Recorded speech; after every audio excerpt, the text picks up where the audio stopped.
Hello class, welcome to our next nutrition lesson. Today we're going to look at how the U.S. Department of Agriculture dietary guidelines have changed throughout the years. Just in my lifetime I've seen 4 or 5 different types. So we'll look at how they've changed and what are some of the positives and negatives of those changes. The vocabulary for this lesson involves the different guidelines or recommendations, and then also the concepts are how have these changed, how are they helpful, how are they limited, or the positives and negatives of each plan. Dietary guidelines are developed by the U.S. Department of Agriculture and the Department of Health and Human Services. And the purpose is they want to provide recommendations for the American public, and they want to base this on evidence, and it's also for ages 2 and up. So their main goals are to promote health, prevent chronic disease, and to help people reach and maintain a healthy weight. So they give you guidelines to achieve those goals, and it also helps organizations and areas of the country plan and develop nutrition programs. So let's look at some of the different programs that have developed over the years. We're just going to highlight some of the major ones. We're not going to hit every single one.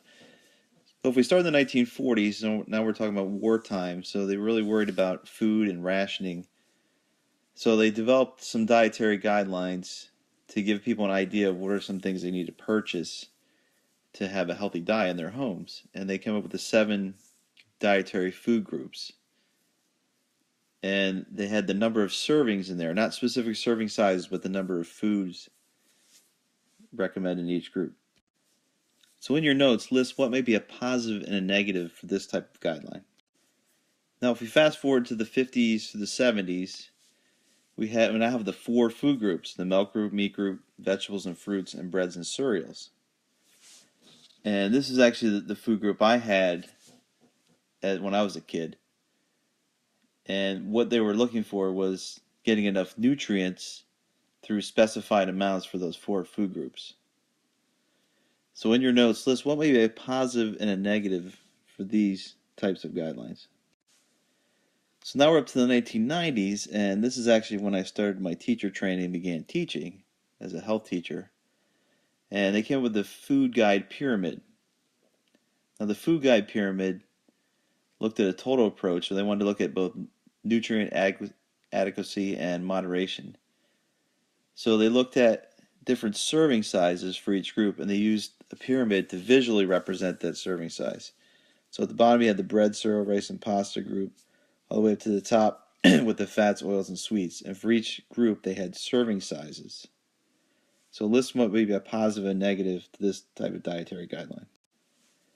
In 2005 they came up with the My Pyramid guidelines, which had a representation of the guidelines, a pyramid again, but a different perspective, a different look.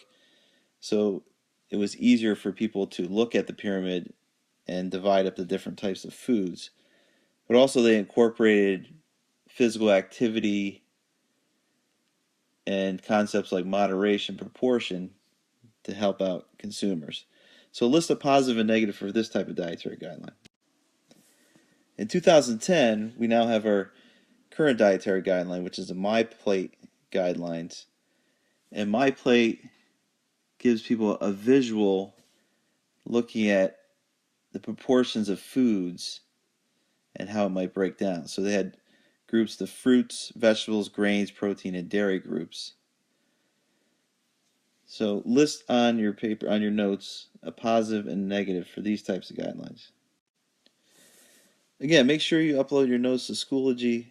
In our next lesson, we'll discuss how to create a diet plan using some of the things we've learned as far as utilizing energy in your body and some different dietary recommendations.